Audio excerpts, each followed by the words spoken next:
Hello, and welcome to Mapping the College Audition, a podcast where we explore the landscape of the college theater world and try to demystify this daunting audition process. I'm your host, Charlie Murphy, director of MTCA. That's Musical Theater College Auditions. And today, we've got a show you can Pimentel everybody about.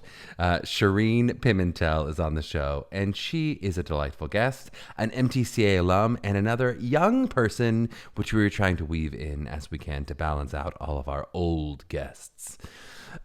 No big personal updates at the moment before the show. We're preparing for our summer here with our family and a bit of travel and work opportunities, juggling the extra challenge of childcare on top of all the normal logistics that go with booking work over the summer. We're also diligently working toward helping our students as they are making their final decisions, and excited to release those on May 1st on our website for you to see all the amazing places our young artists are ending up.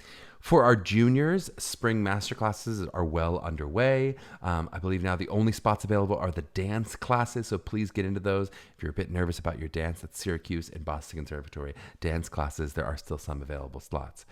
And all of you are hopefully blocking off your calendars for our summer masterclass week. That's August 1st through 6th this summer. Last summer, this very guest, Shereen, was one of the guests for our Broadway Q&As, as well as Elizabeth Stanley last year. We did this Q&A as well.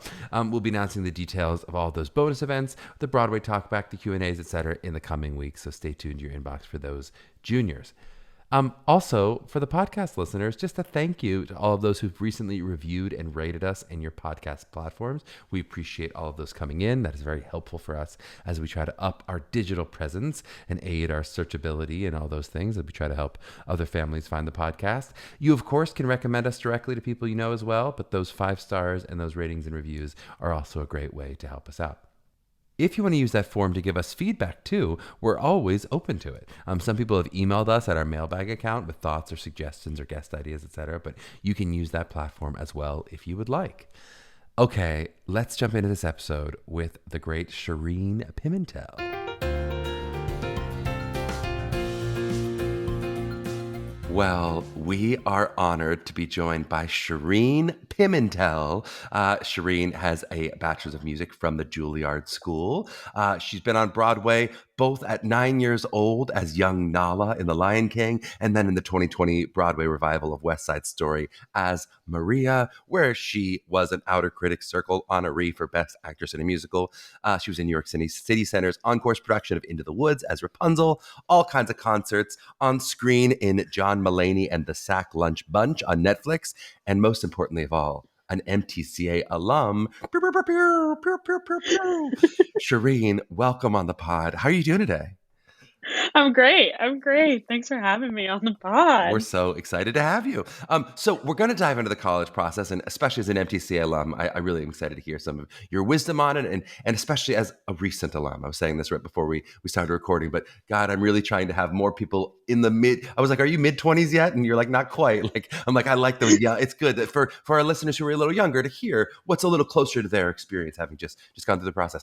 But before we even get to that, we got to talk a little bit about you being a kid Broadway actor. So how does this happen to a young person at 9 years old booking young Nala?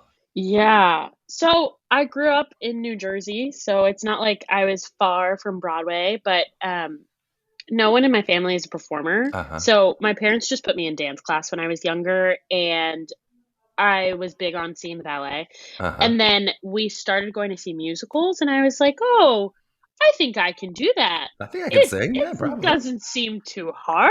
Yeah. They go on stage. I do recitals. Uh-huh. So I did like one of their open calls for kids one year, and this is like in New York, or is it in New Jersey? They had an open call. It was in New York. I'm pretty sure they still do them every so often at the Apollo Theater. Uh-huh. Like a year later, I ended up booking the show. And your parents, even though not in the business, must have at least been sensitive to the fact. I mean, just at 9, you're not like, I'm organizing my schedule. I'm going to get on a train. I'm going to like, they must have been sensitive to the fact that, like, hey, Shereen might want to do this. And I think it's possible. Like, they must have at least been supportive in that way. Oh, yeah, they definitely were. My mom always says that she knew I would do something in entertainment from the beginning. There was like no question in her mind that I would do something. She just didn't know I could sing because no one in my family could sing. So she thought, okay, well, she will just become a dancer because that's Uh-huh. what she does. And like, we'll just keep taking her to dance class. Um, but they were incredibly supportive. They were just big on like, if you're going to do it, you're going to do it right and you're going to do it well. I love it. And like, if we're going to get you in the best classes, we're going to get you in the best places that we can kind of set you up in. And then you just got to do the Hashtag work. MTCA, we hear you. Yeah. Yeah, for Exactly. sure. Exactly. No, but so I'd love to hear a little bit of that experience of a child actor, especially that young. We've had some people on who've been at 16, 15, where they're sort of young adults, but like at 9, are you missing school when you have to go on? Are you doing tutors? Is it just like you go to school and then you do your Broadway show? I assume there's multiple young Nalas at once where you're not doing 8 shows a week at 9 years old, right? Yeah. So you do 4 shows and then technically you're considered to like be understudying 4 shows. So you Uh-huh. still show up on those days and you're just off stage just in case something happens. Uh-huh. And then after the first act, you go home. Hmm. Um, but I was in public school Just as taking the train in people. from Jersey to make Listen, your curtain. my mother drove me every single Oh, day. mom. She I booked the show. She called the principal to my school and was like, "Shereen booked a Broadway show. I'm not getting her a private tutor. Right. She's not going to private school. She's staying in public school. And we need to work this out." Yes. And they did. And so for the first 4 weeks of rehearsal, we didn't start until like later in the day. Uh-huh. So I went to school still, and my mom would pick me up in the middle of the day and talk to my teacher about what I had to complete for the next day. And then you only really had a matinee on a Wednesday. So Right. that was the only day I left early, and I would stay in school You just all missed day. And half then a my day of mom would school. drive me. Exactly. Wow. Drive me at night to school. But you're not getting Yeah. home until what, midnight every night? I mean, as a 9-year-old, that's a crazy schedule. Yeah. I Yeah. love So it. I learned a lot. Like, it made it a lot easier to later then do West Side Story. And Uh-huh. the idea of someone being like, oh, you're in college and you're going to do a Broadway show, I was like, oh, that's simple. Yeah. I And did it because in in my elementary school. It's mind, fine. Yeah. exactly, in my mind, it wasn't like a weird thing to do because I had already done it. But like, I didn't really miss anything. I stopped going to dance class and changed it to singing lessons. Yep.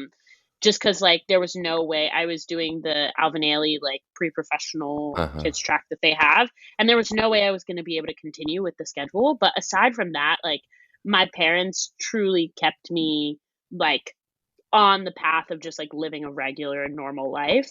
But it's because I did the Broadway show. I know everyone's like experience is different because if you go on tour, you get a tutor Uh-huh. or like Uh-huh. different things. But I stayed in public It's school. I mean, shout out to your parents. Sounds like your mom, especially with the driving. I mean, something I've realized as becoming a parent and really just in a partnership, like when Elizabeth is on Broadway, it means I'm on dad duty. It's like I'm on her schedule still, like in that way that like if you're driving every single day, I'm like your mom was on a Broadway schedule too. She was doing a Broadway show, just sitting in the car or whatever, just parking or whatever that experience was. My God, Oh were yeah, you with friend of the pod Ray Mercer for some of that time? I was. I love it. Yes, I I love it. was. We just had Ray on a couple months ago. He said he's almost 20 years, I think I remember, from the show. My God. So it was less than Yeah, 20 years ago, I guess, that you were 9.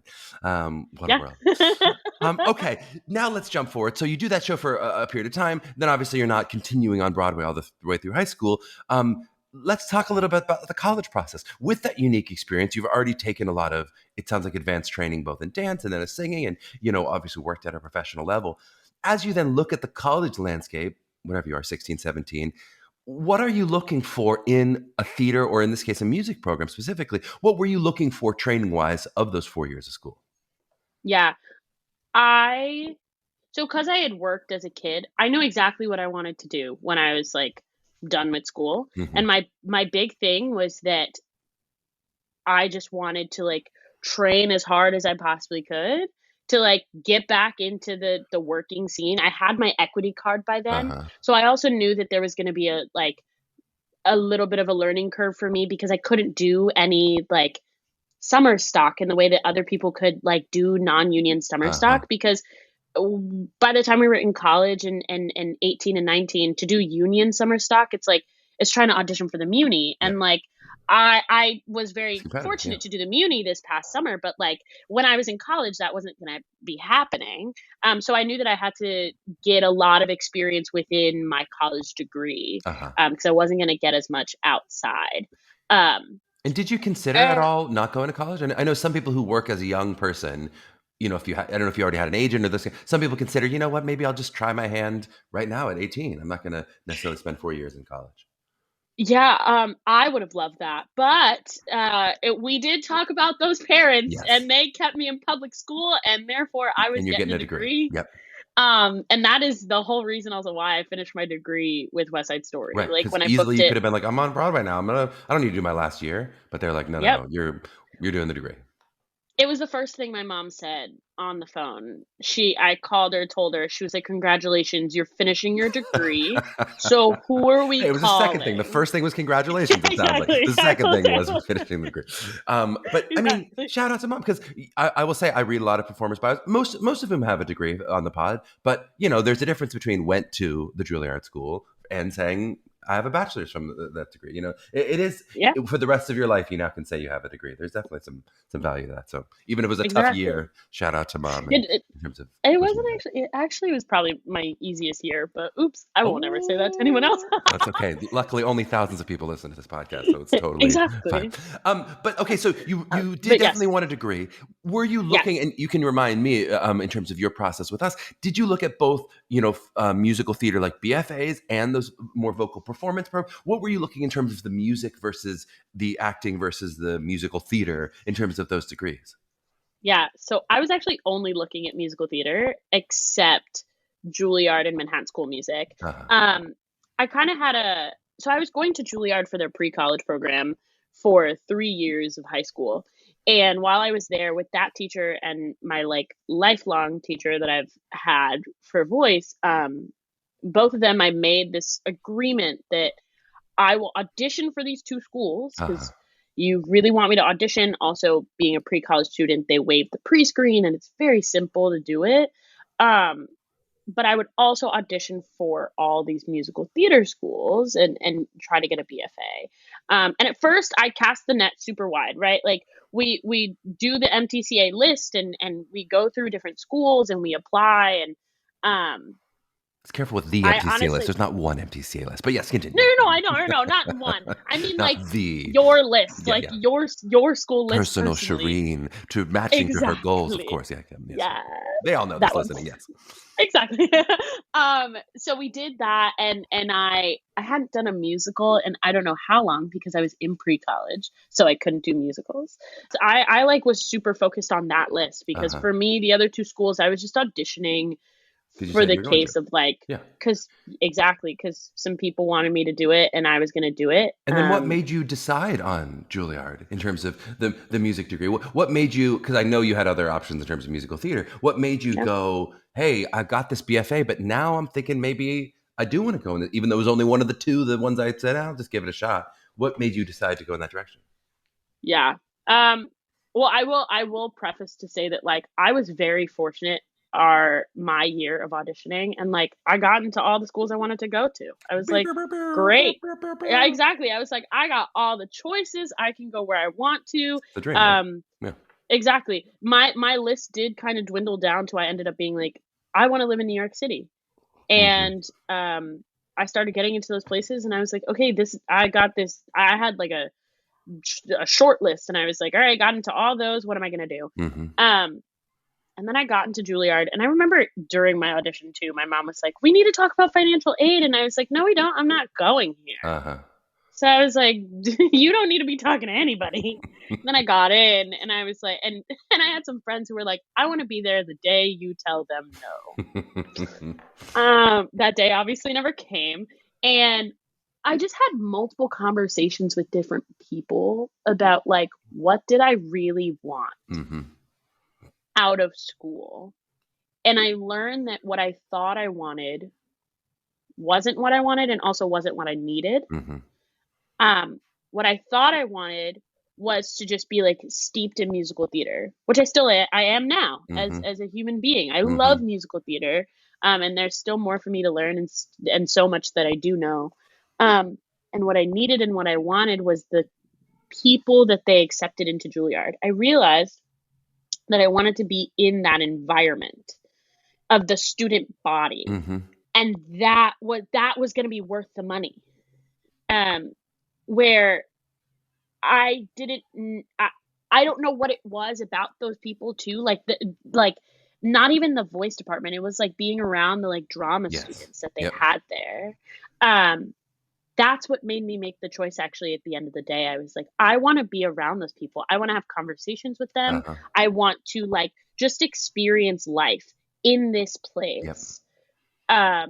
And it has nothing to do with what's going to happen inside the classroom, which is contrary to everything I said before, because like what I was first looking for was like what's the classroom experience, the classroom experience. And once it came down to the actual decision, it was all about the community that I was going to be in for 4 years. It's a special building. It's a really special, I mean, I've gotten to hang out there a lot. It's like, it is a special community of incredible dancers, incredible singers, incredible actors. I mean, it is a really cool sort of from an interdisciplinary perspective of like what is going on in that building is high level work across the board. Yeah. And also just like I kept thinking to myself, like, there are so many actors that have come through this building that we revere who are just incredible. And I was like, there are so many of them. What is it?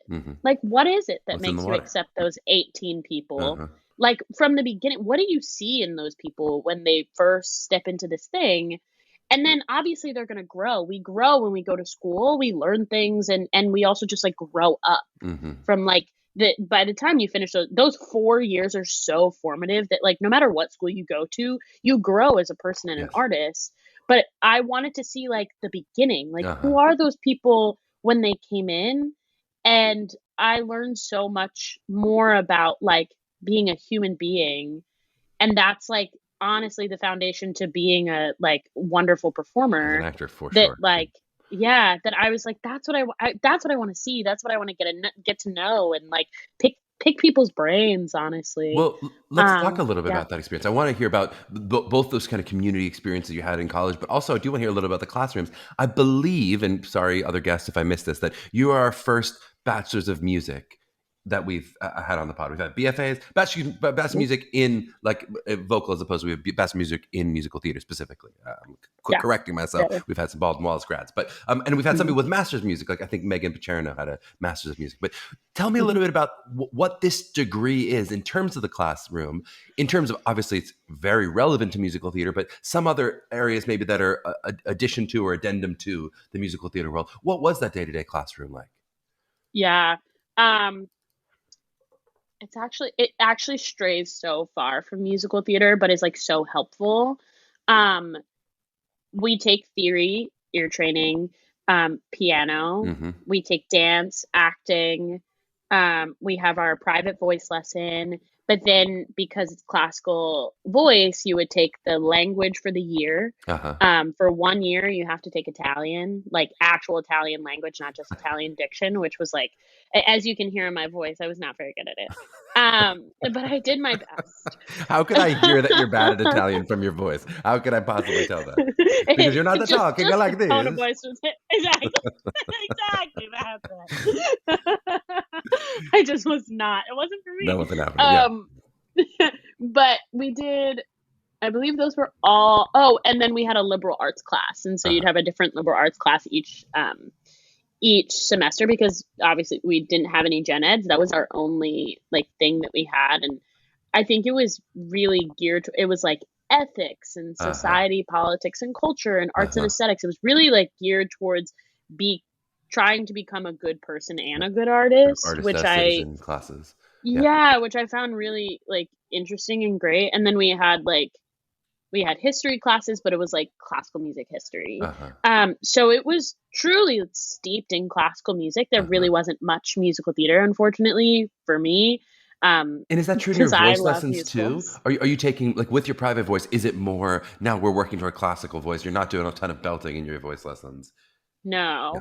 So it was like, there were a lot of growing pains for me because I really wanted to do theater, and I was very vocal about it at the school. Anybody who went there knows I told faculty, like told my voice teacher and any person who wanted to listen that I wanted to do theater, but I was like focused on classical voice, which definitely built a solid foundation, I think, for me belting and mixing and doing all the crazy stuff that I do now.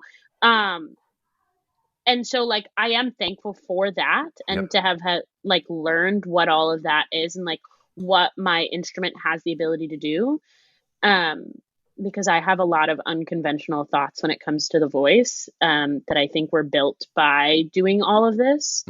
But when you say But by training in classical voice, but then trying to apply it to musical theater, is that what you mean? yeah, which is basic. My big thing is that I believe there are voice types, but I believe that if you are a soprano, somebody could teach you how to mix belt very nicely. Yep. There is a chest in there. It exists. It's not gone. If you can hit a high C, like you can, notes don't disappear. It's just a style at the end of the day. And there's a way to like stylize and do it healthy and do some really interesting things that I feel like, it's easier to kind of box you into like a thing You are you this or do. this. Yeah. You're a legit person, you belt, you do this, you do Right. that. But I think if you can hit the note, you can kind of stylize things however you want to, if you want to. It's not to say you have to. I think but, that's so well said. I've seen Elizabeth talk about that a lot of like, she is someone who trained completely in classical voice, though spent some time taking theater classes at Indiana too. But there are things she can do healthily that I hear other singers just unable to do, and it's like because she's cheating, she's mixing, like she just has like such ability to make it stylistically sound like she's not, even though that is completely the training that she's bringing. And that is it is a unique skill set, not unique in terms of the only person, but it is a really special skill set to be able to sing healthfully 8 shows a week. Some of the stuff that is not meant to be sung 8 shows a week, that is not meant to be exactly. screamed, on a human voice 8 shows a week. Exactly. And there's just ways to like, I always say there's a fine line and there's this perfect place that we all kind of like work towards. That's like doing that kind of stuff, making it sound the way that you think it's going to be, like that's a screaming belt ginormous thing that's like actually, as you said, like super healthy. And I can't say the next thing I'm doing. Oh my gosh, are there secrets? There are secrets. Secrets on the and pod, I can't Shereen. There's no secrets between pods. We can't. I know. But and that thing is definitely something that people are like, how does one sing that? And like, how do you not just like shred? And it's like, you can shred. You could shred, but you can also like, you can do it. You can cheat a little bit. Yeah. You totally can. We'll all guess in the comments on this post. As this episode is posted, you're all going to guess what you think Shereen is doing next. I'm so excited. But before we leave school, I just love to chat a little bit about, is there anything particular? I mean, some of the stuff we're talking about in terms of vocal training certainly makes sense that you feel like you're taking away from school, but it also could be anything else that you go, I'm really grateful I had this. And was there anything as you watched maybe across the building or as you thought about those BFAs in musical theater, was there something that you go, oh, I wish I'd had a little more training in this, or I'm going to try to supplement this as the years go on because I want a little bit more of this? Yes. There's one class I was very thankful for. So ear training, your third year is ear training for singers. And usually we would take ear training with all the musicians, but that one is singer specific because you sight sing in class. And I'm not saying I'm the best sight singer to ever exist, but like it has made learning things and looking at new music and also just trying to learn old songs so much easier. I feel like I see a lot of people who do get BFAs and aren't as focused into music walking out with like, oh, I don't know how to read the music, or someone needs to like plunk it out for me. Can I get a plunk track? Yeah, which I still would listen. The plunk track is the easy way. Don't get me wrong, please. But like, it has helped me so much to be able to do these quick turnarounds with auditions, to be able to change things in audition rooms, learn like I'm working on music 1 week and then that's gone and I'm working on a new song the next week. Right. And it's like to pick up and put down, it's made it so much easier for me. So that's something I was super thankful And let for. me pause you there. Hold on, because I do want the second half of the question. But just for anyone who doesn't know what ear training means, maybe especially some of our parent listeners, what does a class look like in ear training? Right? It sounds like we always talk about the kindergarten classes where I'm like, that sounds like a weird thing to train. But what does that mean? Listening, just training on listening. Yeah, it truly is training on listening. It's training your ear to hear what's being played or sung or anything like that. So your teacher will be there at the piano.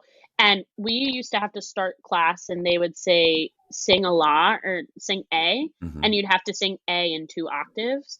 Uh-huh. And you'd have to be able to just like pull that out. Like perfect pitch. Like you're not getting a starting note. Here's a C. We're not going to play it. You have to be able to know what that is in your head. And then there was a book that I think it was a Bach cantata book. And they would assign a Bach cantata and you'd have to sing the line. Mm-hmm. You'd have to learn it to be able to memorize it, to be able to sing through it. We have in ear training, sometimes you'll also have rhythm. So a nice ta and clap will happen. So stuff like that. It's really about like training the ear and training you to like hear things and pick them up a lot faster. I can already tell by the way you're saying Bach that your German is better than your Italian. I can tell already. She's ready with the German. Okay, great. Give me the second half of that question. So in terms of what is the stuff that you might have wanted a little more of? Yeah. I definitely would have wanted more like straight acting, obviously. And now I take an acting class once a week for 4 hours because I am an adult and I can choose what I do now. But when we were in school, we didn't get that. And I've been really fortunate to have auditions for TV, film, and also for plays. And like I had my first callback for a play this year and I was like, this feels great and it's super exciting, but like working with text like stresses me out when it's not with music. It's always so much easier with music because it just makes sense to me. Like I've spent so much time just like steeped in looking at scores and analyzing why it was written the way it was and how to translate what's on the page to the people listening. And that has words. And it's very simple, but the second you give me just words on a page with no music, it's super difficult. You have the protection of your voice in this music, and you've got a partner working with you as opposed to you're all alone when it's a monologue. You're all alone when it's a scene. Exactly. So like we had acting class, but it was centered around like acting through song, basically. So I definitely wish that was the thing, but like I'm also in my 20s and like I can take acting classes. Young 20s. No, I love that. That's our previous guest was now 2 guests ago as we're recording this, but we left with Chris McCarroll's. One of the big things we sort of talked about was like, it's the college is the beginning. It's not the end. It's the beginning of your career. It's the beginning of your training. It's not like you have to at 22 know everything either, right? Like almost certainly you're going to get a lot of great training. You're going to grow a lot, and hopefully you'll continue to grow over the next 5-10 years. Whether that's in class or in performance, but hopefully you are continuing to grow and evolve, and not like you're cooked at 22, you're done. Exactly. That's something that like somehow with opera they know and hasn't translated to musical theater. It is it's a double-edged sword where it's like with opera it's very much so like there's no way you could be cooked at 22, where like there are some people that by 22 they could be performing. So I'm like, no, that's not great. But they do believe in like 26, 29, 30. For them, they're like, that's the start of your career. Where like with theater, I think we're getting younger and younger in the industry, which is wonderful because more and more people get opportunities. But at the same time, it's making it seem like the average age to be like working and have a ginormous career is by 21. Right. Yep, totally. I remember, Elizabeth was telling me about Andrew Feldman that she was working with, and was like, "Oh my God, he's so good. He's like 27." I was like, "I think he's like 20. Like, I think he's like still a child. Like, just talented. I love him. He's 20. Yeah, he's good. Like, and it is possible, of course, to be really good that young. But I think that is the exception, not the rule. That you're like, I've got this mature acting in me at 19, at 20. I mean, I was like that, of course. So, some exceptions, of course. Come on. Let's take a short break, and then we're going to get into some of this exciting post-collegiate professional stuff as well. So we're back in a flash. All right, we are back with Shereen Pimentel, and we're going to chat a little bit about the post-collegiate, and I'm really going to say still in collegiate life of booking West Side Story. So talk to me about this. Like you're a junior in college when you booked this, or your third year, I guess Yeah. you'd say? Yeah, I just finished my third year. So the winter of my third year, I went to this like program for college students called the Link program, Uh-huh. and I was there. uh, it was their first year, and I remember talking to the head of the program one day, and I was like, I want to work, Mm-hmm. and he was like, you're still in college. I was like, I don't care, I'll figure it out. I was like, I'm smart, I'll Mm-hmm. figure it out. I just want to work, and I live in New York City, and I I need help. Like I need an agent. Mm-hmm. And he sent me to two different agents, and we saw other agents as well. Um, and I set up some meetings, and like a month later I ended up signing with CGF Talent, who Mm-hmm. is still my agents. Um, and they were just sending me out on auditions, and I started to really push. I would wake up at 4 o'clock every morning, and I would, because I was never great. We're in the middle of class. Like I was Uh-huh. never great at the whole like equity portal sign up for Uh-huh. things. Uh-huh. And I just wanted to like get in the room and just be doing stuff Uh-huh. so I could like get like practice the bone of auditioning. We don't really audition very much in our program. We Mm-hmm. audition at the beginning of the school year, and then everything's cast. You don't audition again. So like I needed to flex that bone. So But you're saying you're doing open calls while in school still? I was doing like equity Oof. Yeah. auditions. So I was up at 4 a.m. every day, sitting on lines and like doing my homework in the line, and then I would sign up on the sign up, and then I would leave, and I would go back to class, and I would watch audition update to see what number they were at and what was going on if I didn't Oh have my an God. actual like slot. Yeah. And then I'd run back and I would do these auditions, and if I was late to class I would send my teacher an email, I'm at an audition, I'll be right back, I'll be there in 30 minutes, like. So I was like pushing. And how do your teachers react to that in terms of, most schools do not encourage you to actively be auditioning. No. Not that you couldn't do one audition, but to know if you're consistently auditioning, are your teachers pushing back and going, Shereen, be here. We're still in school. I knew the ones that would push back and I Uh-huh. wouldn't do it in their class, and I knew the ones that would not fight me too hard, because certain teachers understood that like what they were teaching me wasn't going to help me when I left the school. Huh. Like Like Italian, I that you had never shut one, up to, is what you're saying. listen, it that poor teacher, he did not like me. Oh, no, But he did not. I was exactly. I was gonna say though, my French diction teacher actually, she was one of them that like she knew I wanted to do theater, Uh-huh. and I wasn't about to be like speaking French every Right. single day, and so when I would have an Except audition for and this I'd be in new her class, project where she'd be you like, are okay. speaking French, maybe. Hint, hint, wink, wink. Oh, La vie en rose. All right, continue. Mm-hmm. oh, I love this. I love the hints. Mm. Um, it is not a right hint, but it was a hint. It was incorrect. It wasn't right, but it was wrong. Yeah. Great. But so you're balancing these auditions, and then Yes. with this, I imagine was not an open call for West Side Story. Well, you can't have booked both Lion King and West Side Story on open calls. I don't believe it. No. So I was auditioning with my agents for about 6 months, and like right at the time that I got the West Side audition, I had booked Roadshow in the ensemble at Uh-huh. Encores when they were doing Off Center. Um, and for me, I was like, I did it. Heck yeah. My first professional Professional job. show. It's a summer job. Like it's perfect. Yep. I'm so excited. At that same time, I'm in rehearsal because we were about to tour an opera. We were going to London and France, and so we were rehearsing that show. I was auditioning for an Into the Woods at a regional place, Phantom, the tour, and like the international tour. And then Mm-hmm. I got this West Side audition. Mm-hmm. I had an audition every single day that we had rehearsal, Mm-hmm. because I would like audition and then get a call back and have to go here and do this. And like I was on the phone with my agents every day, as often happens. And this West Side one was the last one of all of Mm-hmm. them. And it was to understudy Maria.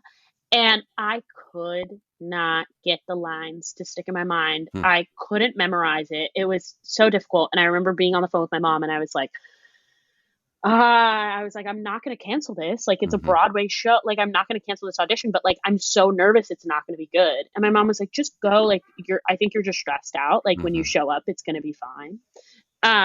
And so that day that I auditioned for it, we were flying to London. And so, like, there was a bus that was meeting them at Juilliard, and I was like, don't worry about me. My luggage is going to be in my mom's car to drive me to JFK if anything goes wrong. But Poor mom, you're at college and she's still working that Broadway schedule. I mean, unbelievable. My mother works around the clock. Unbelievable. Okay, so she's still meeting them at works. JFK. She's got you on clear. She's, getting you checked in. Exactly. So like I finished rehearsal. She's downstairs in the car. I hop in the car. She drives me to Telsey's office. I do this audition. They're running late, obviously, because it happens. I walk into this audition. It was Alex Gimignani. That was the only person who was in there with casting. And I sing through the songs. I finish. I'm like, great, thanks so much. Get in the car to like drive to JFK. And I was like, Mom, it was great. It probably won't happen, but it was so good. And I had a great time. And like, it really felt like he was excited with what I did. Mm-hmm. And I fly to London. We're there for 4 days. I saw 6, and everybody's talking about Jamie. It was amazing. Then we go to France, and we took the train to France, and then there was like traffic for the bus. I'm exhausted. And you're using your French here, almost certainly. Your French diction. Speak French. I'm so bad at French. Listen, I was only good at German. And I get to this French restaurant, and my agent sends me an email, and he's like, "Hey, like, can you call me? It's about West Side, like whenever you get a second," because he knows I'm in a foreign country. So I call him, and he's like, "So listen, some things have changed, and they want you to now be auditioning for the role, not for the understudy." Oof. And he was like, "Now the team is asking if you could come back now, but I let them know that you're not able to." I said, if they're willing to pay the Juilliard School the money that they're going to ask me for, sure. Yeah. But if not, I'm staying right here, which I'm glad they didn't like push for that, because the performance was in the theater at the Versailles Palace. So like, which is like stunning. And we got to like tour the palace and everything for free because we were performers. And like, so I was glad I got to have that experience. And then they were like, okay, well, here's some extra material. Sent me the final scene where Maria's like bawling and weeping and all this stuff. I couldn't memorize the other lines. How am I going to memorize these? My God. They're like, she has to do this when she comes back as well. And like, that was kind of the whole process of that thing. And I long story short, I end up doing like one other work session with Bernie for an hour. And I remember I was in there and he was like, don't wear that, do this, do that, as they usually will do, because like casting is definitely there to be on your side, to be like, this is what we heard in the room, this is how we help you. And then I remember he looked at somebody and he was like, record this whole session. And then he looked at me and he was like, if it's bad, we won't use it. And I said, okay, because like I'm nervous. And of like, course. What if it's not like prepared to the point where you want it to be prepared, and then you're gonna watch this tape and like it could have been better in a week or two. And then I ended up booking it around 4th of July. 4th of July came around, and they were gonna have me come back in the room. I remember July 16th. And they were having me work with an acting coach who they had like every person who auditioned for the roles work with. And since I was kind of behind the whole schedule of it all, they were kind of just like throwing whatever extra hours they could. And so they threw out like an hour and a half, and we started scheduling it. She was like, I was told to hold. I'm really sorry. And I called my mom and told her, and she was like, listen, schedule it. She was like, schedule it. If we have to foot the bill, we'll foot the bill. And she was like, and maybe the producers will come back and say it's all okay to move forward. But if you don't schedule it, you won't have it. She might not have any more time. So just do it. So I started scheduling. She also disappears. My agents are on holiday because it's July 4th. July 5th comes around, like 11 a.m. My agent called me and was like, they watched the tape that Bernie took. It was good. And that's how I got the show. Wow. I Yeah. mean, here are the heroes we're here. Mom is unquestionably a hero of your life. And like whoever's scheduling all of your life, like you are so overscheduled at this Also, point. mom. Also, mom. My mother. Double the hero. My God. So tell me a little bit about the run. So now, you've been on Broadway before at 9, but I imagine a very different experience at 21 now coming in. And also like playing now an iconic role. Like, I mean, this is, I don't know, we're on the list of iconic musical theater, but it's on that list, on the short list, in terms of how are you approaching this idea of like, oh gosh, now this is, I don't know, it's the third or fourth time it's been put up or whatever, but here I am, this is my mark that I'm going to try to leave on Maria. Are you thinking like that? Or are you just like, I don't have time. My mom told me I take a break and breathe and I got to do the thing. How are you approaching, coming into this? This is a very, very hyped production of West Side Story. Yeah. It was a mix of both. Obviously, like, it's stressful. Things like I ended up having to like talk to every single head of every single department at our school to try to like figure out my schedule. And then I had to condense almost a whole semester into the month of September and do my senior recital and all this different stuff. So I was like focused on that. John Mulaney ended up popping up while I was in orientation. Wait, that happened that same year, the Sack Lunch Bunch? Oh my God, Shereen. So like it was all condensed into almost a month of just like craziness. But when I finally like, did vocal fatigue, like I'd be worried about like I'm just gonna like like I'm gonna explode, like I'm not sleeping and I'm not gonna be healthy, and how am I gonna do all this? Like, how are you getting through it? At that time, I actually wasn't very good at getting through it. I think I've learned a lot through COVID of things that I wish I had known back then and things that I had wished I had like implemented into my life. But I was a college student who was very much so focused on like partying and having a good time. Wait, you're not partying during this time. It's not possible that you're partying this September. September is a no party September. Anymore. Okay, exactly. Partying with John Mulaney, fine, but you're not partying independently. I had to stop. Yeah, that happened. But I was super focused, which I've really taken to that as of late. I think I'm very different for all the roles I want to play. All the roles I've ever want to play have never been played by somebody who looks like me, which is super exciting. Also a big challenge and a big responsibility, I think, on my part to take on. I think all of us who live in that space and like want to take on those roles feel that way. But what I've come to the place of, and I had a mentor who said that to me about his own career, which was that when I got the audition and I looked at it and I said, well, I'm not the type that they normally would want. I said, well, then obviously they're looking for something different, and moved forward. Like I have stopped trying to conform to what was. And like continue with what is, because like they, especially now with a lot more people like knowing me in the industry, they do know who I am. They know what I'm bringing. They know I'm not bringing the other thing.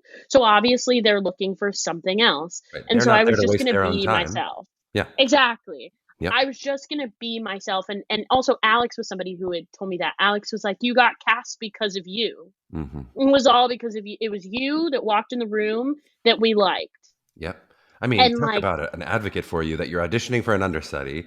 He's alone in the room with you and he goes, let's see if we can run her up the flagpole. Who knows exactly what happened. Exactly. But still, I mean, that is someone who's a believer in you. You got to be like, I got to keep you in my corner for life. You're an advocate. He was an advocate for the entire production. He was music directing that? Is that right? Yeah. We were doing something wild, one rehearsal for the end of the Tonight balcony scene. And I know somebody has a photo of my face because at that moment, I was over it. I will be 100% honest with anyone who asks, I was over it. They had asked us to be lifted into the air and fall backwards while hitting the high A flat of the end of Tonight. And I was doing it. And at one point I looked at Alex and he said, just keep going. And then the rehearsal ended and he said, just go home. He said, just go home. And I came back the next day and they were like, so it's cut. I said, oh, great. You're like, you don't need to say this. I'm going to say this for you. I got exactly. you. Yeah. He was like, you do your job. I'm going to do my job. Don't worry. And like, he was a huge advocate through the whole thing, and I really appreciated it. It's such good advice, especially if you can trust the creative team for actors in general. Even when you know something doesn't work, it's such good advice often to be like, just do it and truly do your best with whatever the thing is. Because maybe you're wrong, of course, is also in there too. But if you are right, which actors often are right, you can also trust the director goes, I see it now. Yeah, it doesn't work. Right? That if you trust the team and you really do the thing that they've said, this is an idea I have, and you do your level best, then that's their job to go, that doesn't work. As opposed to actors sometimes want to be like, oh wait, I can already pre-cut that for you. That's not, and then you seem like you're not easy to work with, and the director goes, well, let's just try it. I could be right, you know. Yep. Listen, I've been on both sides as an actor, where like I feel like, especially when you first start your career, you're like, wait, no, and you want to like kind of immediately go for like cutting a thing out. But like now, I think at this point for me, I've definitely gotten to a place where I'm like, all right, let's give it a shot. I don't think it's gonna work. That part I keep in my head. Right. I go, I don't think it's gonna work, and then I do the thing. Yep. But yeah, he was just such a big advocate. It was so great. I love that. And tell me a little bit about the run. So, I mean, this was I think we talked about it a bit with Ilda Mason, right? It was a thought-provoking and kind of polarizing production. People absolutely loved it. They were like, what have you done to this story? Like, what was that like now, especially as your kind of Broadway debut? It's your second Broadway show, but it's your Broadway debut as an adult. Like, to be an iconic role in this production, much of which is not necessarily about your performance in terms of people's reaction. It is more about the direction and sort of what's happened with the show. So what was that experience as you're hearing feedback from audience members? Yeah, well, the first part is that I learned to differentiate between like your feedback is about the show, which I have nothing, I can't change anything about that. That was not my job. I didn't design the costumes, I didn't do the set, I didn't do like exactly. I am doing this thing. I learned so much about that in this show, where it was like every single person has a job to do, and obviously like because I love theater and I have a creative mind and imagination, I have thoughts and beliefs on the thing, but that's not part of my job. Like my job is about the like character and the actor. And so like when I heard things about that, that's what I was like, okay, I like, if you have something constructive to say about that, I'm down to hear it. Everyone has thoughts and opinions. But about all the other stuff, I was like, I literally cannot control any of that. Like, the most I can say is like, I think this might be dangerous or not great, like something like that. But like at the end of the day, that's not my call of like what's going to happen. So yeah, that's on that. And so Sack Lunch Bunch, which don't make me say that many times, that happens right before you actually start rehearsal. So like you're still a junior. Tell me a little bit about this thing. I'm a huge John Mulaney fan. How could you not be? What was it like getting to work with a pretty star-studded cast across the board? It was incredible, I will say. I didn't get to meet most of the cast, I'll be honest. I was only there for my song. But what happened was I was doing new student orientation. I was an orientation leader.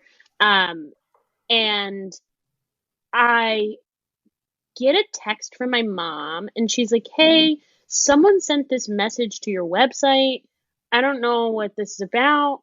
And it was John Mulaney's manager being like, hi, and sending us all this information of, she's trying to get in contact with me. Around the same time, I was looking at my Instagram, and I had this message from John Mulaney's manager saying the same thing. Within a few minutes, I get a phone call from my agent. John Mulaney's manager called me. So basically what had happened was, so the spot was supposed to be Lizzo. They wanted Lizzo to play the flute. Wait, you understudied Lizzo? They're like, we wanted Lizzo, but I guess we'll be trained. Basically. So they wanted Lizzo to play the flute, and then I think like she stopped responding or something. That's what I was told. And then somehow they found a video of me on YouTube. Oh my God. And John liked how I sang. And he was like, can we get her to do this thing? Because they really wanted like this irony of this like ridiculous song with like a classical music element. They loved the irony of that. So my agent's like, do you want to do it? He was like, they don't know how to describe it. I don't know how to describe it. He was like, it's a kid's special, not really for kids. Right. It's on Netflix, but it's kind of TV. Yeah, but what's Netflix? Exactly. Yeah. He was like, do you want to do it? It's just a song. I was like, sure. Can they send the music to me? So he sent Can you me the send me a music. plug track, please? Okay, I'm Exactly. not paying That one I attention in wanted a class. plug track because I was like, what is this? What in the heck? And I see them doing this with 2 kids. I'm like, this is so sweet. All right, let's do this. They end up like again, we're in the moment of people calling me every single day to be like, how long is your hair? We're going to get you a wig. Do you have any long gowns? What's your size? We're going to go pick up gowns tomorrow. Because like we were going to shoot this within a few days of them calling. TV happens fast. They're like, it's like that's why you so got 3 fast. messages from the manager, because like, this is Friday. Is this happening? Like, Truly that was like how quickly it was happening. And they're like, we're going to send a car to your place at 4 a.m. And the car's going to bring... I've been up 4 a.m. for years now at this point. I know. I was like, I can do this. They're like, and the car's going to bring you to Brooklyn. Now I get there and they're like, are you ready to sing the song? You're like, no, I didn't warm up at 3:30. So the song has like B flats in it, like high B flats. And I was like, sure, let's do it. I was like, can I go to the dressing room though for like a second, just to like warm up just a little bit? And they're like, sure. And then I went to the sound stage that they had like set up for the recording, and I recorded my vocals and then got ready, and they like had gotten a wig and I did my fitting and I ended up in this white gown, and like we sat there and John was there and he was like, oh my God, thank you so much. Like, we really appreciate that you're doing this. You're so wonderful. Like, thank you. I was like, sure. Thanks. Yeah. Sure. No, absolutely. You thank me. Yeah, not me thanking you. Yeah. I have no resume, but I appreciate your confidence, sir. And then I enter onto the set. They put me on this turntable, and I look at the director, and because I've never been on set, and I was like, what do you want? What do you want me to do? He was like, have you ever watched an ABBA music video? I was like, yes. And he was like, you know when they're just like staring off into the distance and you have no idea what they're staring at? He was like, do that. I said, great. But also I don't like bad lip syncing. It bothers me. It stresses me out. So I sang that thing for every single day. Just sing I it. just sang it the whole way. Yep. And like the B flats by the end were like horrible, but that wasn't the point. Okay. I wanted it to be some good lip syncing. Yeah. But they put me on this turntable with a fan and all this different stuff, and I was done by 10 a.m. Wow. What And I went a home. weird little life experience. Okay, so It now West Side Story ended pre-COVID, or was it ended by COVID? ended by COVID. Ended by COVID. So then we all have this pandemic together. Oh my gosh, what a thing! So early in your career. I mean, that is just the timing, I'm sure, very frustrating. What then it becomes next for Shereen? Like, so you've had this amazing success at 9 years old. You've had this amazing success at 21, right? I imagine you're now thinking about like, what does a sustainable career look like for me? Yeah. Is it still all focused in the musical theater world? And are you thinking about TV and film? I know you have the next project you're not going to tell us about. My God, it's fine. But like, what are you thinking about as you go, okay, I've had this pause moment, especially to evaluate. What paths are we walking down if we're a Shereen? We're kind of walking down all the paths right now. The past few years, I really learned how to be like a freelance artist. I've been very, very fortunate. I truly survive and sustain myself on money from like performing. And it seems like some of that's from concerts. So I feel like you've done a bunch of concerts too. There's a lot of concert work. Yeah. It's wonderful money, wonderful people, like nice experiences of going to different places that I normally wouldn't go to. So that's been like my main source of income the past few years. And then that supplements the fact that I can do a bunch of new musicals and try new stuff with people. Off Broadway or whatever. Yeah. Exactly. But like try out new things that I'm like interested in, which I think is so big for performers, because I think we're so used to the regular musical theater canon, and then we're also used to like just take any job you can get. And obviously I still have some of that mentality, but sometimes I look at when somebody brings me a new musical, it's about like, do I love the writing? Do I believe in the writer? Do I believe in what you're doing? Like that makes me want to join the thing, because it might last 15, 20 years before it ever goes off Broadway or something like that. So that's mostly what I've been doing in that sector. I really do want to do TV film, but I have learned that like musical theater is my first love and music is my first love. I started writing music. I've started writing a musical. So like I've started to just dabble in new things and try to find like what I enjoy and like what fills me up. Yep. Because that makes my work better at the end of the day, instead of being so bogged down with the responsibilities of being an adult. And like, don't get me wrong, those are also super important. Those are Yep. impending all Yep. the time. But luckily, you still have But mom there scheduling stuff for you, right? You still have listen, mom. Come on, let's she's be honest. always there. She just texted me earlier today about the fact that I have a voice Yeah, lesson she tomorrow at scheduled this noon. interview with for us. No, that's not true. You That's know not what true. I That's not true. she's on it. I love it. Well, Um, and part of the reason yeah, I asked that though, in terms of paths, is like I think yeah. that's already true with all the different paths, even if you only are in musical theater. I mean, you're doing new musicals, or you're doing mostly pop, or you're doing, classical musicals, revivals, and stuff. There's so many already just within the musical theater genre. But then if you add in concerts, and then you add in TV and film and straight plays, and I guess I wonder, is opera still somewhere in there? Or something in the opera world, or is that really more, hey, I use that training for musical theater, versus like, would you consider, hey, I'm looking toward this, keeping this option open as well?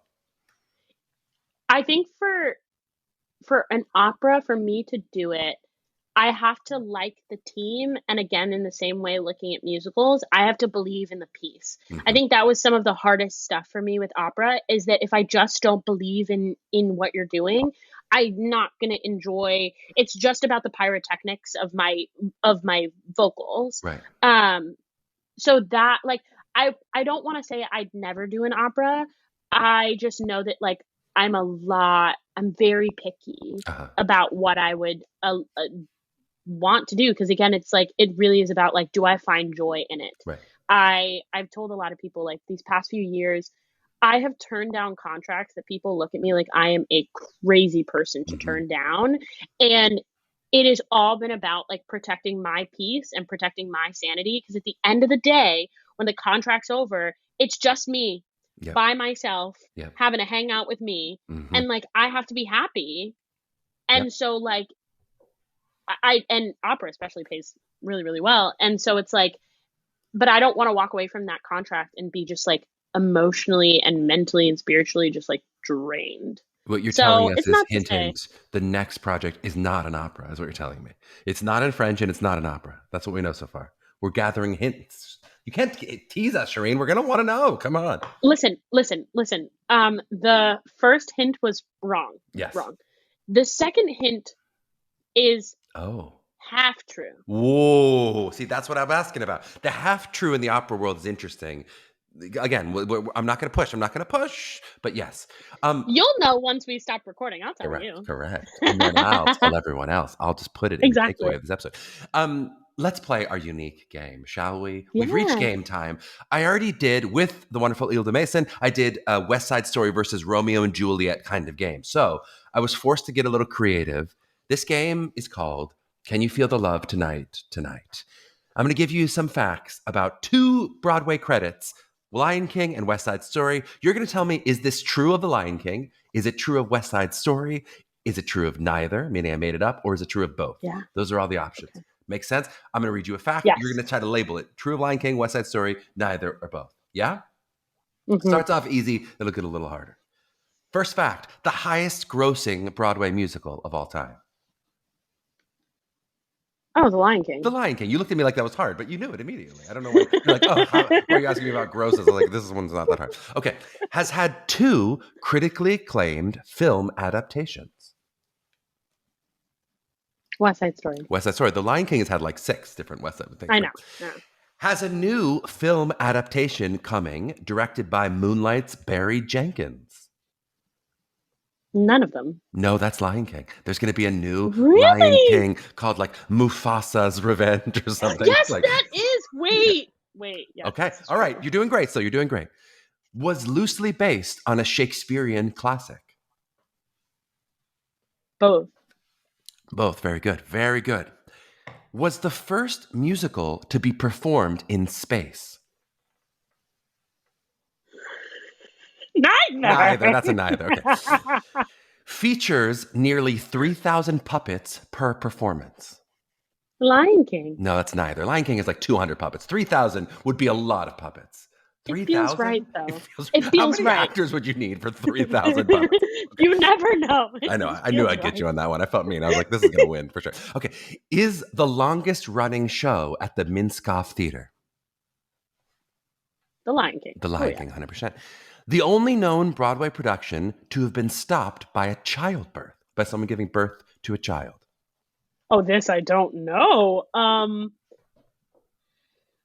gonna go with West Side Story. Yeah, it's a neither. I made that one up. Yeah, I made that one up. Oh, Okay. great. Was the first musical I personally saw on Broadway? Oh yes, I'm supposed to know this. Come on, it's easy. Well,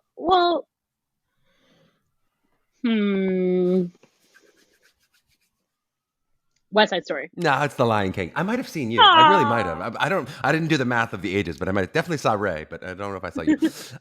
Was originally going to be called East Side Story. West Side Story. Yes, apparently about religion, Catholics and Jews before it became this. Yes. Yeah, okay. Features made up nonsense language on purpose. Features made up West Side nonsense language. Story. West Side Story, good. I thought Oh, maybe yeah. Hakuna Matata, but no, that's real. It's got real meaning to it. No, okay. Mhm. Okay. Features the highest individually priced ticket in Broadway history. The Lion King. No, I made this up. It's probably Hamilton, would be my guess. I just made it up. Yeah, it would. But Yeah. The Lion King is expensive. Very expensive, I know. We talk about money in these games more than I wish I did. But it's easy to find facts about money. That's why when I look up facts, I can find them about money. Shereen, you did wonderfully at the game. That was fantastic. I tried. Let us know if you did better at the game than Shereen as you played along. And if so, try to guess what you think her next project is. I have a couple questions just to wrap up a little bit. You mentioned social media already. In terms of your YouTube presence, booked you a job, and then people are Instagramming, messaging you. What is your relationship with social media in terms of how you try to present yourself? Are you thinking of it like this is me, my branding? Are you thinking of it like I'm putting my authentic real life on Instagram? What are you thinking about in terms of your own social media as it relates to your career? Yeah. My social media is a mixture of both. I really wanted my TikTok to be something personal, but then I started posting about Into the Woods. So then it kind of changed. And I think it's ever evolving for me. I'm not a big fan of social media by any means, but I do have it. I use it. It has a mix of like my real life and like my professional life. Lately I've been doing photo dumps that have gotten a little risque, but I do try to stick to the like, if my grandmother would be absolutely appalled by what I'm posting, maybe I shouldn't. Just because then, I can keep that inside my house. But yeah, But now when you say risque, is that because you want to kind of be personal? I like the idea of personally doing that for the career, or do you feel like, hey, this actually is good for my future career prospects that people see me as this sexy person, if that's what you mean by risque? I more think of it as just like, I like my digital footprint to be as clean as I can keep it, just for myself, just for my own sanity. We all have seen the different things of like, so-and-so tweeted this 10 years ago or like something like that. And so it's like, I just try to stick as far away from anything like that. You think of it like a tattoo. Like, how will I feel about this when I look back? Yeah, in time. Yeah. Exactly. Even though I have 2 tattoos, but but you probably picked them consciously. You feel like I'll feel good about this 20 years from now. Yeah. I did. But yeah, I was thinking about this before actually getting on here because I know a lot of people talk about social media and like theater, and people always ask like, do I need to have social media? My rule of thumb is you don't need to have anything. I have friends who have 0 social media who have been on Broadway. Yep. Like you just have to know that it's going to be a little harder. Right. I think that's kind of the thing for people to know. It's like, people do reach out to you on social media. They do look you up. And if they can't find you, it is a little harder for them to like move forward. I love to talk in general about like in this post-pandemic world and everything the pandemic meant in terms of, certainly we Broadway had a racial reckoning. We had a health and safety reckoning, and, our 8 shows a week sustainable, and all these different questions of stuff that came out of the pandemic. Where do you feel like the industry is going as you're doing your new secret projects and you're auditioning for stuff? Have you felt a shift since when you joined the industry, at 9 years old, and then through college, and then now? Do you feel like the industry is shifting? And if so, how do you feel like it's shifting? I do think it's shifting. For one, I think that we're shifting to more revivals as of late. I think that there's going to be a lot more within the next 5 years of just like going through the canon and bringing back stuff and reworking it to Mm-hmm. modernize it. We've been doing that a lot more lately, and I think that we're going to continue to do that. There is, I think, a shift that's happening in our industry that I'm worried about as a singer. Uh-huh. I feel that we are looking more with musicals at the acting of it all and not the singing of it all, or at least the like middle of the two. And I think acting's wonderful and is definitely necessary. It's not like you can park and bark and not act through a song. That's also not something that I don't want to see that either. But I feel like we are getting to a place where it's like, well, so and so can act the role, they can't really sing the role. And I go, okay, well, this is a musical, it's not a play. Mm-hmm. If I went to go see a play, that's wonderful. But I'm going to see a musical, so I do want to see them sing and act it. Mm-hmm. And there are so many people in this industry that it is a little disappointing that it's like, I know you could find someone who can sing and act it. You're choosing not to. And that's just upsetting as a performer myself and as well as a theater goer, because I've been raised on theater that sometimes I go, well, 10 years ago, that was not gonna fly. If you were on Broadway, your voice was at a certain level, you feel like. Yeah. And so that's a little bit of where I've seen the industry going. And I really hope we start to veer back to a place that's like, you can also sing the role. Exciting. Or it's like, if somebody can't sing it in that key, then change the key. That's totally fine. I'm not telling you to keep it where it is. I'm just saying, sing it. I want you to sing it down. So interesting. So, and really interesting to see that. I hadn't really thought of the revivals thing, but I guess that is really like we just saw Camelot in previews, and some of the things where we go like that's a and 1776 and some of these things where we're kind of updating this, like this is a little bit old, and is there a different version of this that still works? It's an interesting way because I think we often complain about there's not enough new musicals. When a Shucked comes out, we're like, oh my God, it's at least a new musical. It's new content. And also, go see Shucked. Go see Shucked. Come on. If you haven't seen it, like, it's incredible. We're going to let John Bellman's coming on the podcast. We're going to let John shell about Shucked, shell about Shucked. But yes. Amazing. Great. But in some ways, maybe also these updates of old musicals into new is a different way to also get kind of new content. That's really interesting. My last question for you is just, if you have any advice, other than have a mother just like you, if you have any advice to a young artist who wants to be a Shereen, a lot of our listeners are only a couple years younger than you. Some of them are your age, right? But they want to be a little bit more like a Shereen and have your career. What advice would you give to that young person in terms of how to achieve that? My biggest piece of advice that I've actually just recently started telling people is don't worry so much about your book.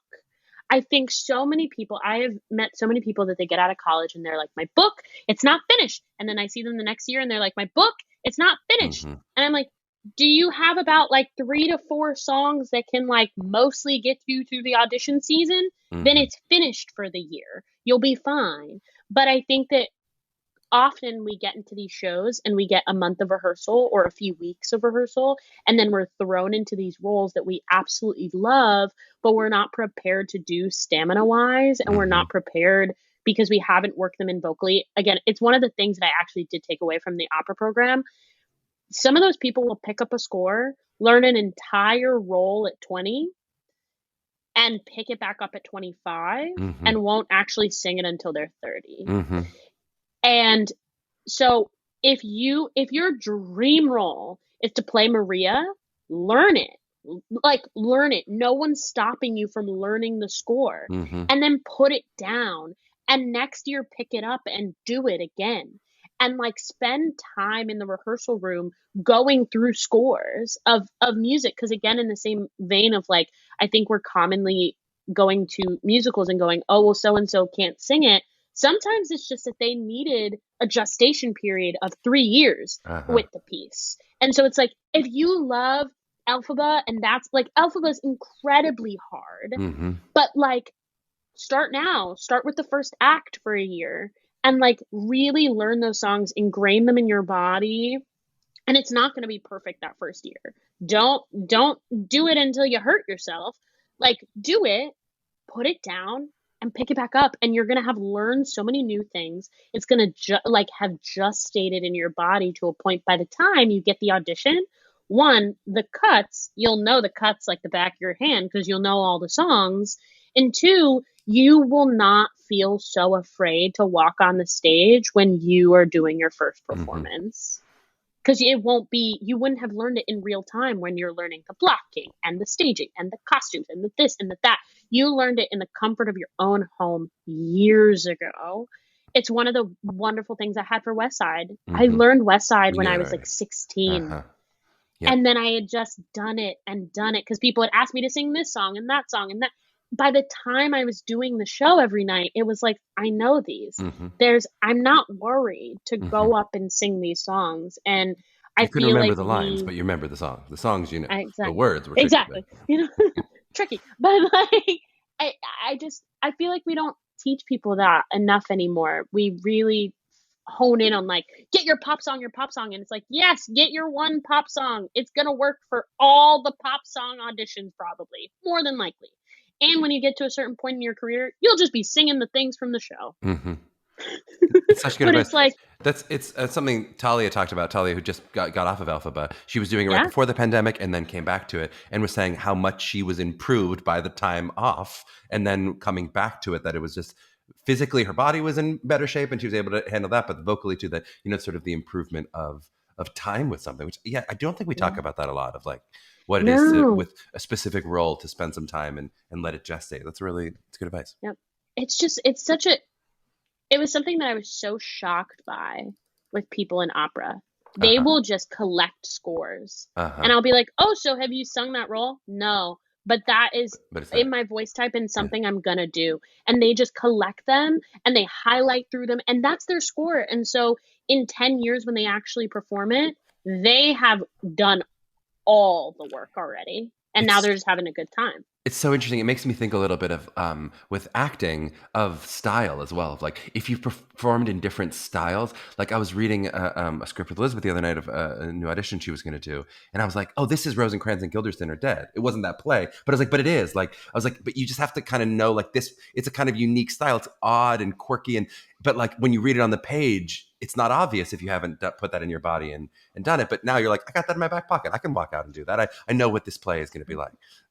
Exactly. Really cool. All right. Yeah. If people want to follow you on your social media, they didn't get enough Shereen in this episode. They want more. Where would you send people? Are we going to Instagram? We're going to TikTok. We're going to YouTube. Where's the place to check out more Shereen? You can find me on Instagram and TikTok, just Shereen Pimentel. Real easy. Yep. And if you really want to see me sing, just look up Shereen Pimentel on YouTube. I don't have a YouTube, but a lot of people have posted a lot of different videos. Heck yeah, there. That's how John Mulaney's going to find you. We'll find other famous comedians are going to find you on the YouTube as well. Exactly. We have a lot of famous comedian listeners to this pod specifically. Oh, yeah. Shereen, thank you so much for the time today. This was such a joy. Of course. Don't cry for me. I hope you enjoyed that episode with Shereen. She is such a sterling example of an MTCA alum. So hardworking and joyous in the way she navigates the world. And if you couldn't tell from my little intro there, Evita. Evita was the answer at ART/Shakespeare Theater Company. That is now public information that's been released on her social media after this episode was recorded.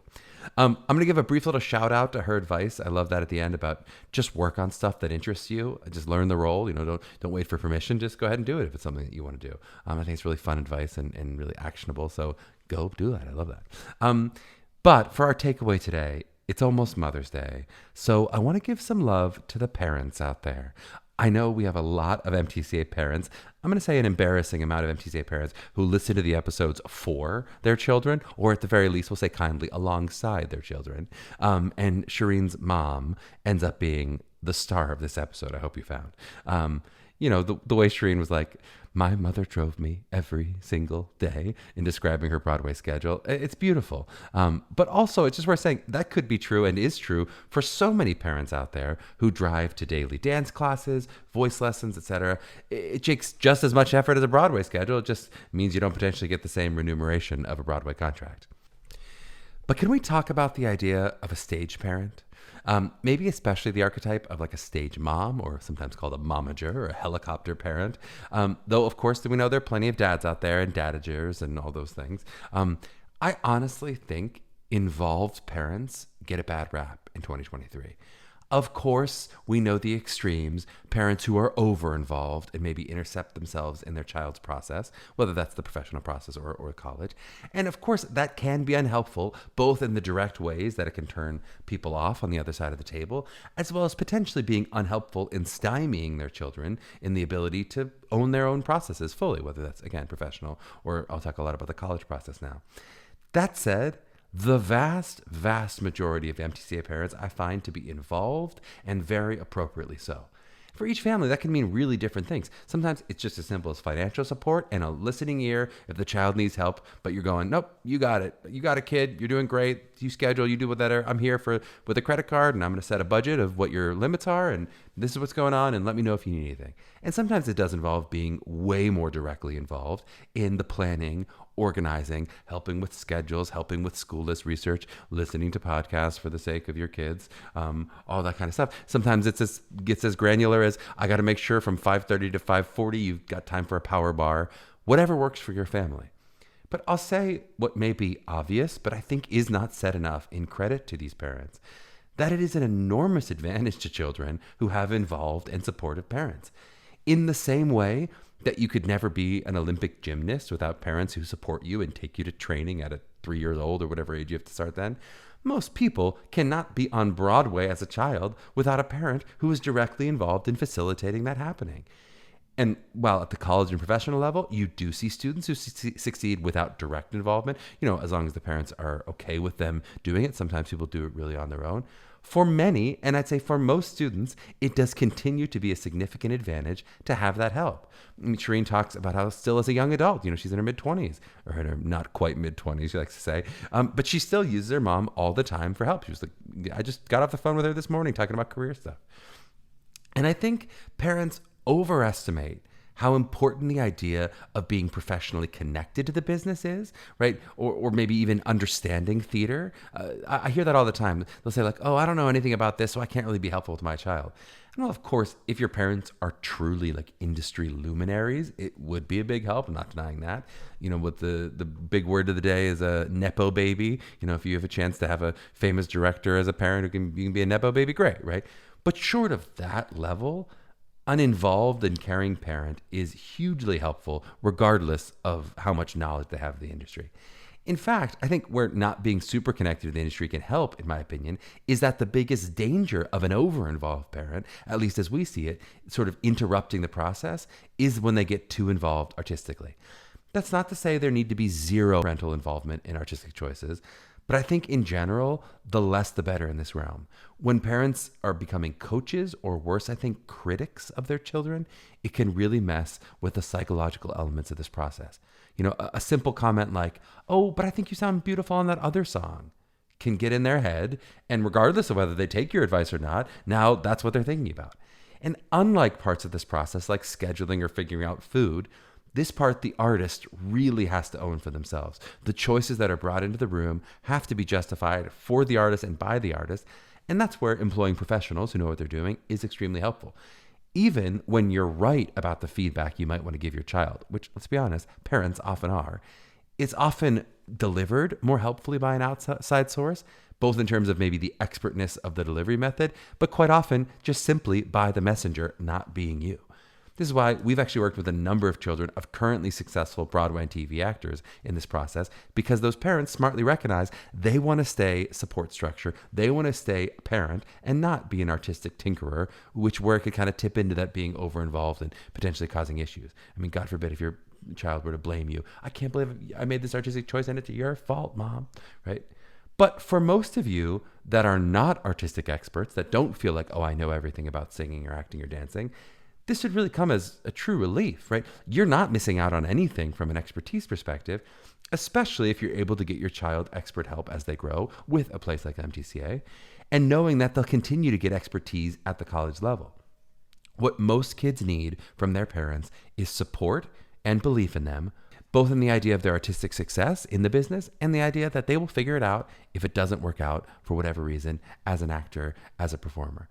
And this is where you can always use your life knowledge, like Shereen's mom does, to set some rules and boundaries like, hey, you're going to get that degree. This is what's important to your parents, right? And knowing how valuable that degree might be later them in life and if their path veers, but while still supporting their choice to resolutely walk this path. I will say personally, that's one of the big reasons I am often a big fan of students going to college, even if to be successful in the industry, do you necessarily need a 4-year degree? No, but I think the value of that degree beyond, knowing that not every student who goes to school for BFA musical theater, BFA acting, is going to end up being an actor, a musical theater person, or even necessarily staying in the business 25 years later. Just thinking about some parents that we worked with this year, I'm thinking of a mom I've spoken with who listens to every podcast, shout out, and who trained artistically herself, but never pursued this business, who was an incredible backstop to her child, right? She understood enough of what it was to go through this process artistically that she was really able to be an empathetic support, as well as, of course, providing financial support that so many of our parents do, without becoming overly involved in the granular artistic parts of things, right? She really knew, okay, here's about the place where I can go up to, and here's where I'm really going to leave it for you. Or shout out to the dads out there. I'm thinking of a dad from this year whose child absolutely crushed this process, getting into multiple of the biggest name programs, like literally the biggest name programs you could talk about. And I saw that dad at every single MTCA event. And I will say, did he look like he knew what he was doing? No, he was always looking a bit like bemused. He was always kind of good-naturedly overwhelmed all of this, but kind of resolvedly plugging forward with it all. You could tell his attitude was, hey, if this is hard for me and I'm smart and I'm a competent business person, I don't know anything about theater, how impossible it must be for my child to figure this all out on their own. And both of those children were very talented. They were hardworking. They were all the things you'd want in a student. And I think they would have done really well if they did this process alone and without their support. I absolutely think that. However, there is no question in my mind that their parents were a significant boost to them, that they formed a team. I can feel a sports metaphor coming on. They formed a team, and that team succeeded better than they could have done alone. So I do think those students could have been successful, but what their parents gave them, gave them a 20% boost, a 25% boost. I don't know how you want to put the math on it, but significantly aided them in their process as well. All right, the sports metaphors are threatening, so we'll wrap the episode there. This episode was produced by Meghan Cordier, who follows us at Mapping the College Audition on Instagram, who appreciates your rating and reviews where you listen, and who also invites you to check us out at mtcollegeauditions.com to reach out for your individual college prep. To my young artists out there mapping their journeys, do you think you can tell by people's normal speaking voice that they aren't good at other languages? We'll see you next week.